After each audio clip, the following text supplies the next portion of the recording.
Hello दोस्तों, स्वागत है आपका हमारे यूट्यूब चैनल एकल स्टडी सर्कल में। तो हम हिस्ट्री का टॉपिक हिस्ट्री सब्जेक्ट को लिए थे और हिस्ट्री में हमारा टॉपिक चल रहा था दिल्ली सल्तनत। दिल्ली सल्तनत में कल हमने दिल्ली सल्तनत की शुरुआत कहाँ से मानी जाती है, तो गुलाम वंश से।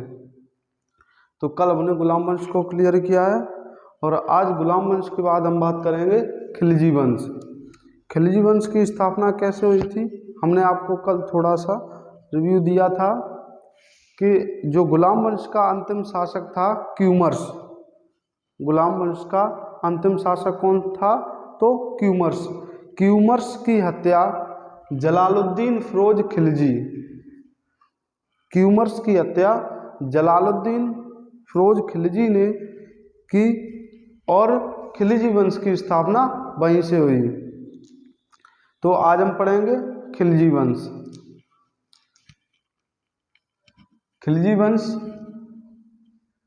1290 से 1320 इसका जो शासनकाल है।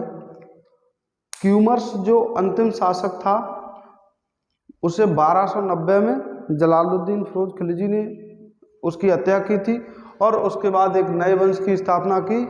कौन सा, तो खिलजी वंश। खिलजी वंश के संस्थापक किसे माना जाता है, जलालुद्दीन फिरोज खिलजी को। इसका एक और नाम मिलता है मलिक फिरोज। मलिक फिरोज। मलिक फिरोज किसका नाम था, तो जलालुद्दीन फिरोज खिलजी का। जलालुद्दीन फिरोज खिलजी के बारे में छोटा सा शासन था इसका, 6 वर्ष का था।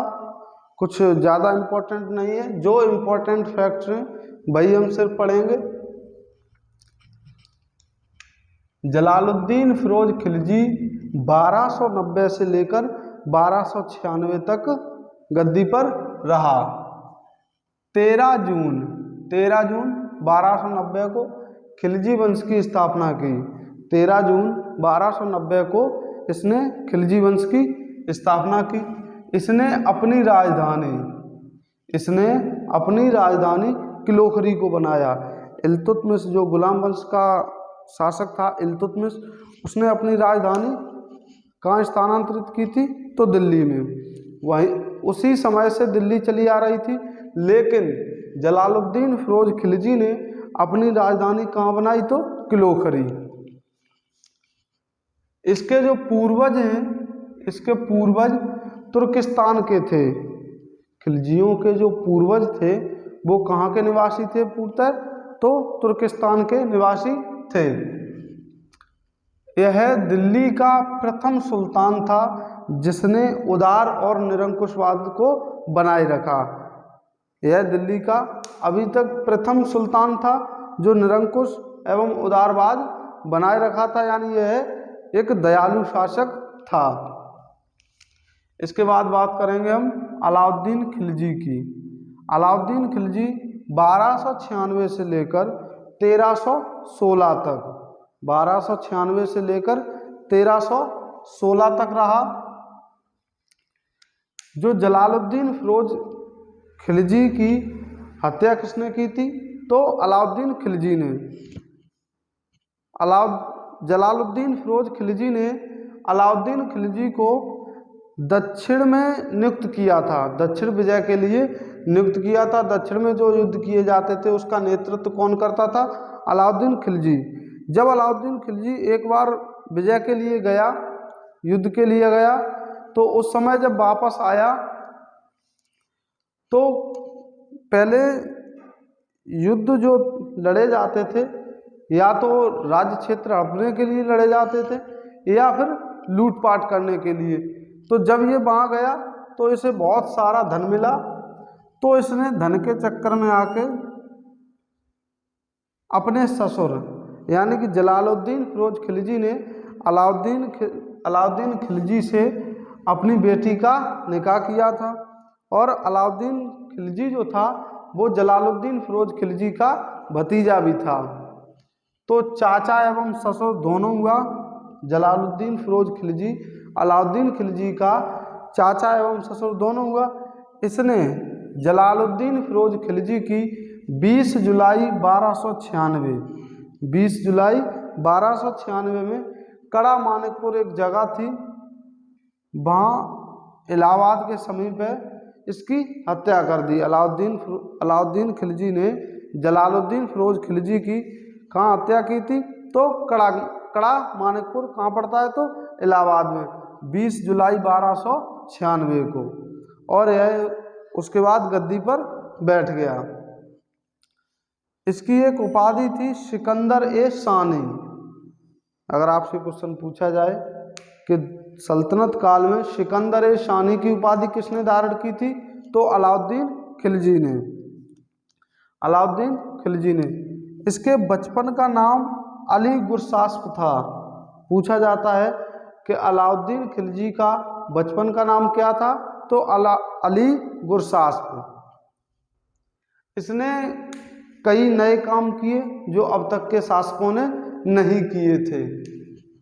अलाउद्दीन ने सेना को नगद वेतन, सेना को नगद वेतन, अभी तक सेना को नगद वेतन नहीं मिलता था सल्तनत काल में, लेकिन इसने सेना को नगद वेतन देने की प्रथा की और एक स्थायी सेना बनाई, एक स्थायी सेना बनाई। सल्तनत काल में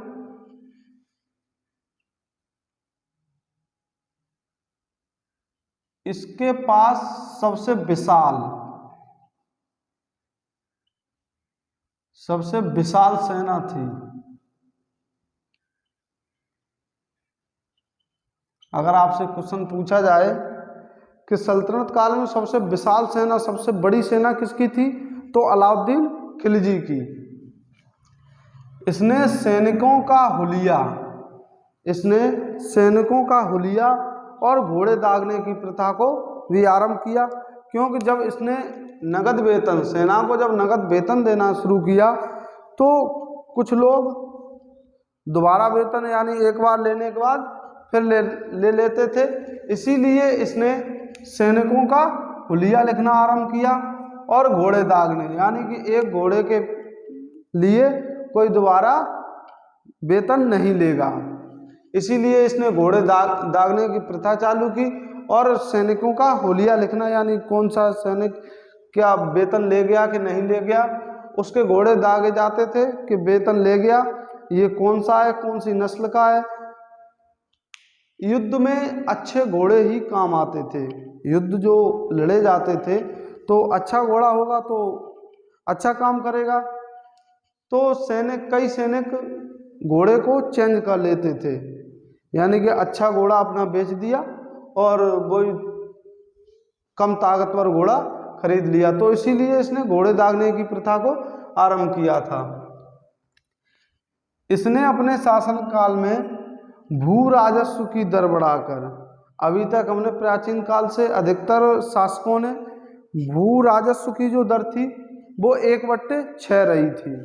अधिकतर शासकों ने ऐसा किया था कि 1/6 रही थी, लेकिन इसने 1/2 50% कह लें हम, 1/2 भू राजस्व की दर को बढ़ाकर कितना किया था? तो 1/2। खम्स में सुल्तान का भाग 3/4 कर दिया था। खम्स क्या होता है?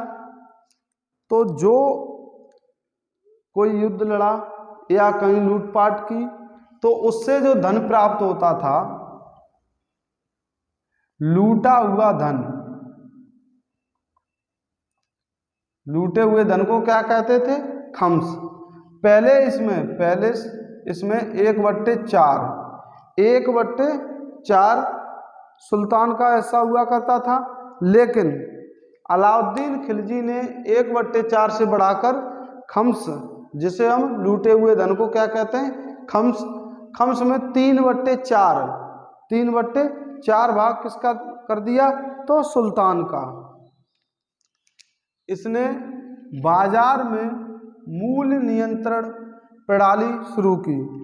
बाजार में मूल्य नियंत्रण प्रणाली के इसने अच्छे बंदोबस्त कर दिए थे, क्योंकि इसके यहाँ इसके शासनकाल में जो भी बाजार लगते थे उनमें इसने आदेश किए थे कि अगर कोई किसी सामान को कम तोलता है तो उसके शरीर से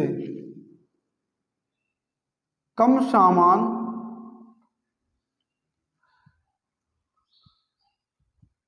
तौलने वाले के शरीर से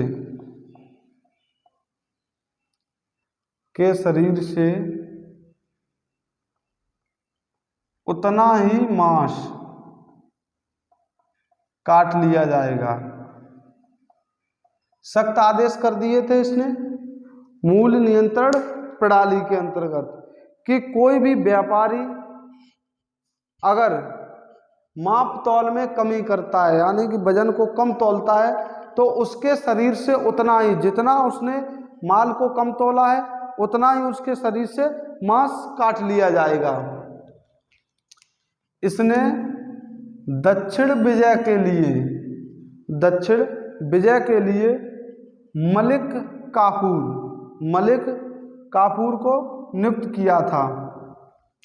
यहाँ मूल्य नियंत्रण प्रणाली से अक्सर एग्जाम में क्वेश्चन बनता है कि दिल्ली सल्तनत में मूल्य नियंत्रण प्रणाली किसने शुरू की थी? तो अलाउद्दीन खिलजी ने। दक्षिण विजय में इसने मलिक काफूर को नियुक्त किया था। इसके फैक्ट मलिक काफूर के बारे में जानते हैं थोड़ा। यह एक हिजड़ा था।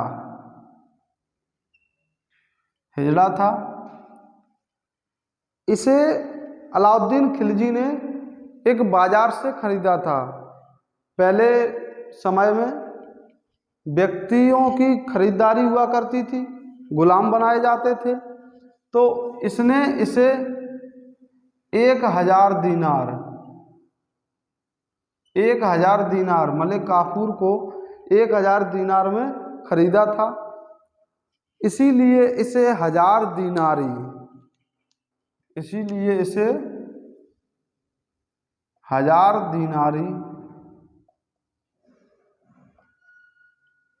दीनारी कहा जाता था।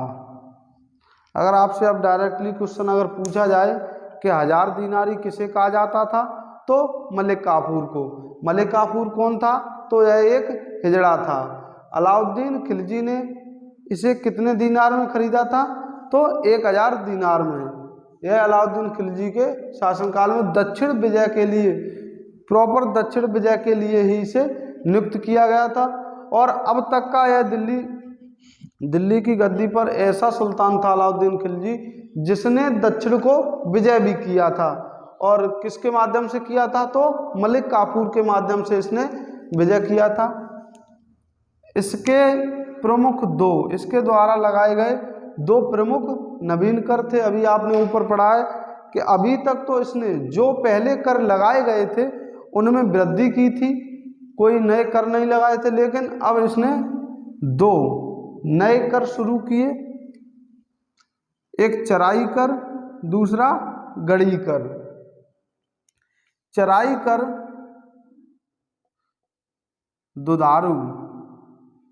दुधारू पशुओं पर और गड़ी कर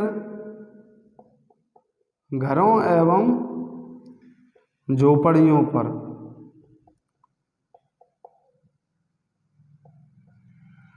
चराई कर जो था वो दुधारू पशुओं पर लिया जाता था, यानी कि वे पशु जो उस दूध देते थे उन पर कौन सा कर लगाया जाता था? तो चराई कर। और गड़ी कर घरों और झोपड़ियों पर लगाया जाता था। इसके शासनकाल में मंगोलों के कुल 6 आक्रमण हुए। इसके शासनकाल में मंगोलों के कितने आक्रमण हुए? तो 6 आक्रमण हुए थे। इसने प्रमुख इमारतें बनवाई, जिसमें सबसे इम्पोर्टेंट माना जाता है तो अलाई दरवाज़ा। जिसमें से सबसे इम्पोर्टेंट क्या माना जाता है? तो अलाई दरवाज़ा, सीरी का किला और 1000 खंबा महल। अगर आपसे क्वेश्चन पूछा जाए कि अलाई दरवाज़ा किसने बनवाया, तो अलाउद्दीन खिलजी ने। यह कहाँ पर स्थित है? दिल्ली में।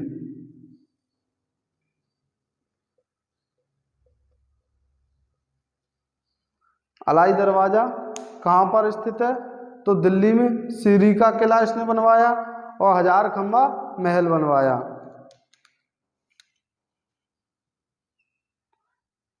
अलाई दरवाज़ा जो है इसे इस्लामी वास्तुकला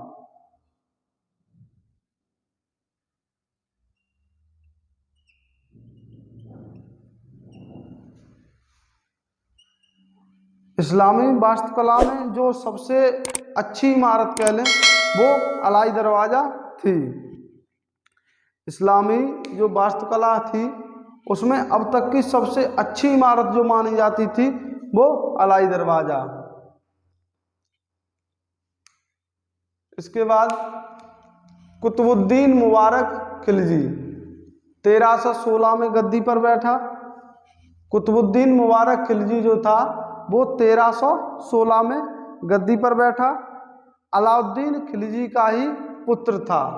अलाउद्दीन खिलजी का ही पुत्र था, 1316 में गद्दी पर बैठा। इससे एक इम्पोर्टेंट क्वेश्चन पूछा जाता है कि खिलजी वंश में खलीफा की उपाधि किसने धारण की थी? तो कुतुबुद्दीन मुबारक शाह खिलजी ने। इसका शासनकाल 1316 से 1320 तक यानी 4 साल तक रहा है।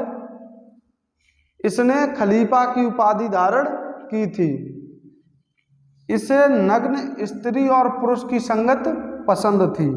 अगर आपसे एग्जाम में क्वेश्चन पूछा जाए कि खिलजी वंश का वह कौन सा शासक था जिसे नग्न स्त्री और पुरुष की संगत पसंद थी, तो कुतुबुद्दीन मुबारक खिलजी।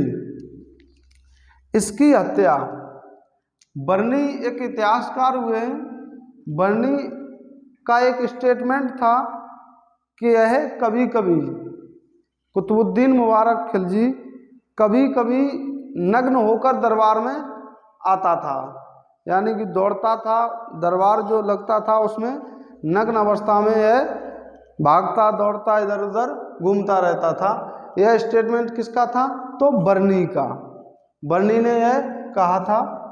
इसकी हत्या इसका एक वजीर था खुसरो खां।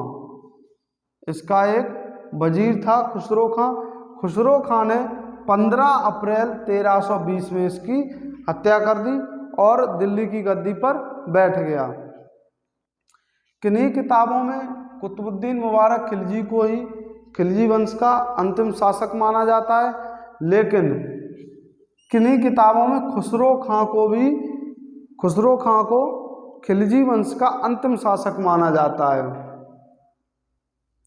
खुसरो खां से एक महत्वपूर्ण बात है, इसने एक उपाधि धारण की थी, पैगंबर के सेनापति की उपाधि। पैगंबर के सेनापति की उपाधि किसने धारण की थी? तो खुसरो खां ने। इसकी मृत्यु 5 सितंबर 1320। इसकी मृत्यु 5 सितंबर 1320 को इसकी मृत्यु कह लें या इसको पराजित किया। इसको गयासुद्दीन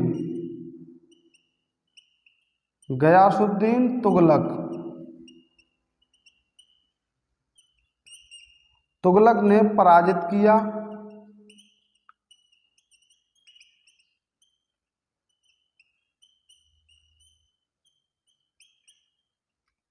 और तुगलक वंश की स्थापना की।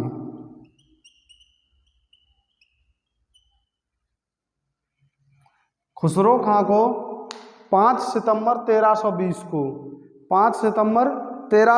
को गयासुद्दीन तुगलक को गाजी गयासुद्दीन तुगलक भी कहते हैं।